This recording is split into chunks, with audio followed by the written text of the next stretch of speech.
Megan Alpha Hi. from Texas. Hi, Megan. Hi. Well, welcome to the chat. I just wait a couple of minutes and I'll give some time to the people to connect. I'm going to show you these new grips from ESI. I don't know if you can see with the logo engraved on it. Awesome. Oh, let me put Maybe. this hat away.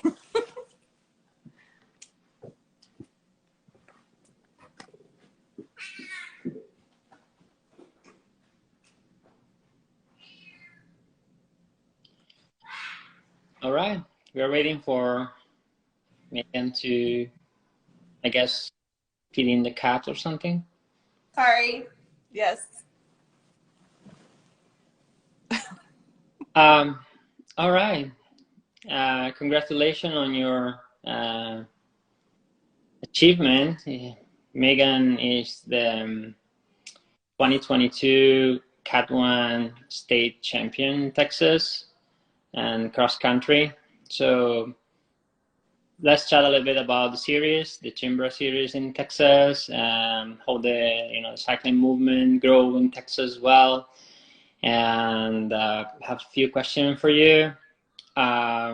Which one of the series, first of all, how many races on the series and which race was the toughest for you and why? Yeah, so our race series is called Timbra. It's the Texas Mountain Bike Racing Association.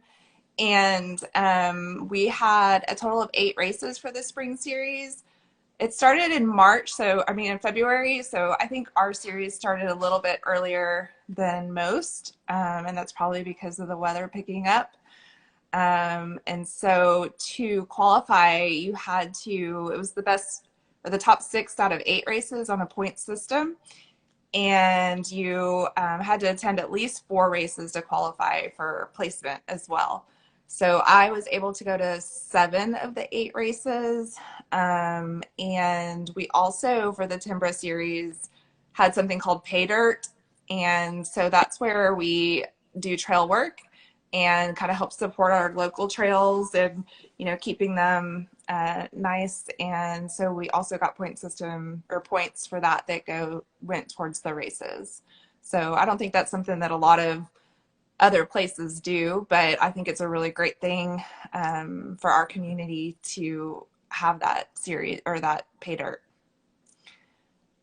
Okay. There is only one series, or I think there is another one in the fall or something, right? Yes, we actually have 3 different series for the Texas through Timbra. So this was the state championship, and then we have our fall cup series, and then we also have a marathon series that kind of goes through the New Year's. Okay, cool. And how many um, riders were registered? I mean, like average, or which race was like top? At each race, we probably had anywhere from 250 to we had our all-time high turnout at a new race in Sugarland, Texas, which is close to Houston, and they had over 580 registered riders.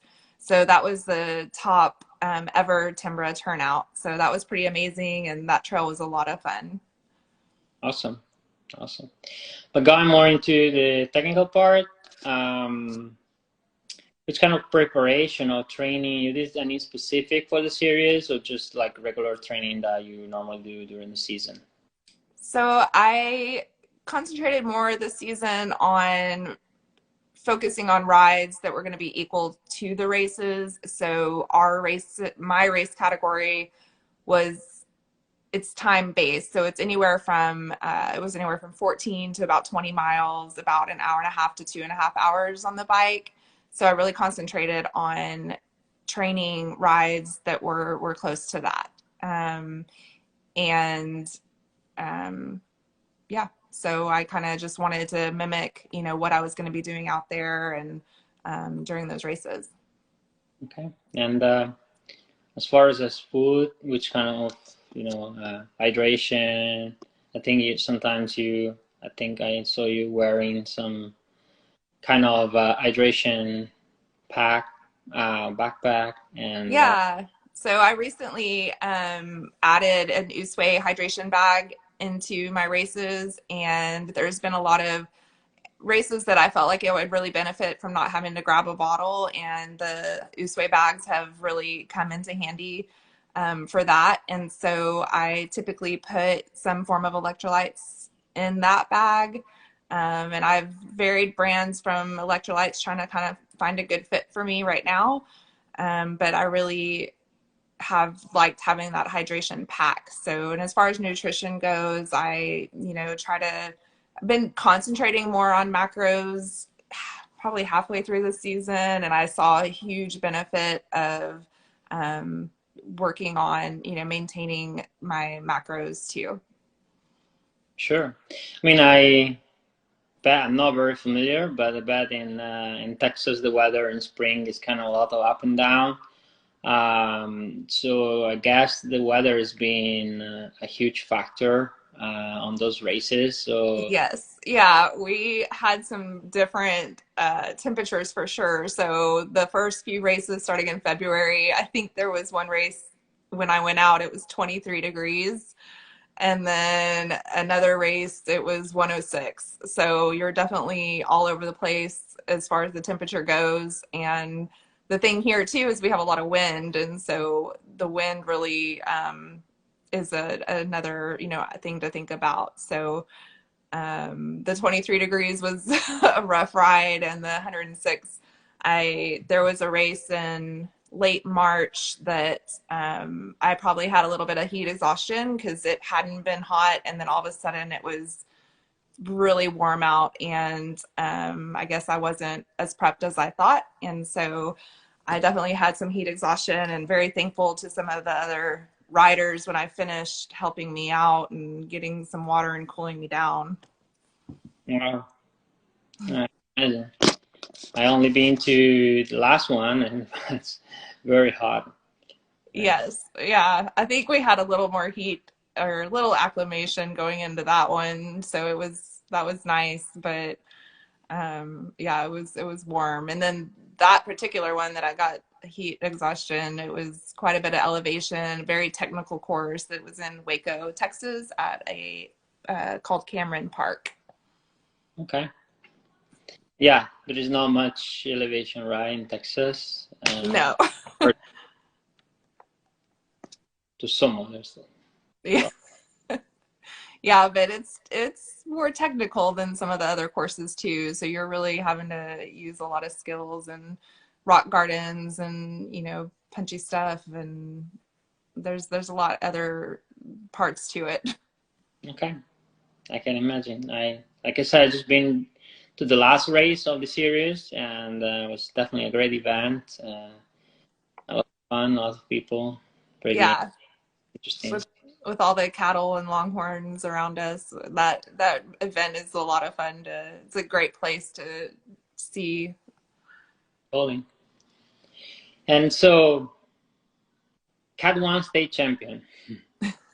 So what's that achievement meant for you? It's something you were kind of looking for. It's something special. Yeah, it is. I think that I haven't been writing. I feel like I'm still pretty new. I've been writing for a little over 3 years now, and I started racing 2 years ago in this series. And so I was able to get the CAT2 state champion last year, and I definitely did not think I would be able to get here. So if I would have told myself that 2 years ago, there's no way. So I'm very excited to have it, and I feel like there's still a lot that I'm learning and to learn, and so I'm happy to have it. And that the last race, I went ahead and raced the pro category the next day, and so definitely wasn't ready for it as far as because I raced the day before. Um, but it was a lot of fun and a lot of goals to look forward to. So I think it's important to always set goals and to have some kind of achievement to look for, and so I'm going to continue to do that. Sure, sure, sounds good. I think I mean what I saw is like there is probably more and more people start, join the cycling community. Some of them they are start racing, but many of them they don't have the knowledge, when it comes to sometimes training, hydration, or which kind of food eat or not eat before and after a race, Right. including the bikes. Sometimes you see people at cross country race with an enduro bike, and they're carrying around like a super heavy bike with that big trouble, which is not needed. That was me 2 years ago. Yeah, well, there is no anybody telling you what to do and how to do it, and people need to do their own research. So I think it's very good for you to be able to spread the message to the people, not just in your community but in the U.S., that especially girls, that they are approaching not just the community but sometimes just do a race. There's many people riding, not many people racing, and sometimes Right. it's a totally different approach. And sometimes it's like, oh yeah, I've been riding for 2 years now. There is a race nearby. I want to go with my friends. But then Yeah. no idea. It's just kind of an adventure. But sometimes, if you have that kind of tips before, you can avoid certain, experience that sometimes are not very, very good. Right. Well, I think just taking that step. I mean, all the races, it's very welcoming. I think at Timbra, it's been very welcoming to all new racers, and we really encourage people to come. And yeah, my first race, I didn't have anything to do that weekend, and loaded my car up, drove 4 hours, and slept in my car that day, and raced the next morning, and I had a blast and got hooked from there. So I feel like it is getting better. There's more and more riders, and at least locally, NICA is becoming really big, and that's awesome. Um, but I feel like it has grown. I kind of started in the middle of the pandemic, and I know that it's been growing since then. So I've even seen such a big growth in our local community too. Sure, sure, great. So, what are your plans for the rest of the season as far as racing?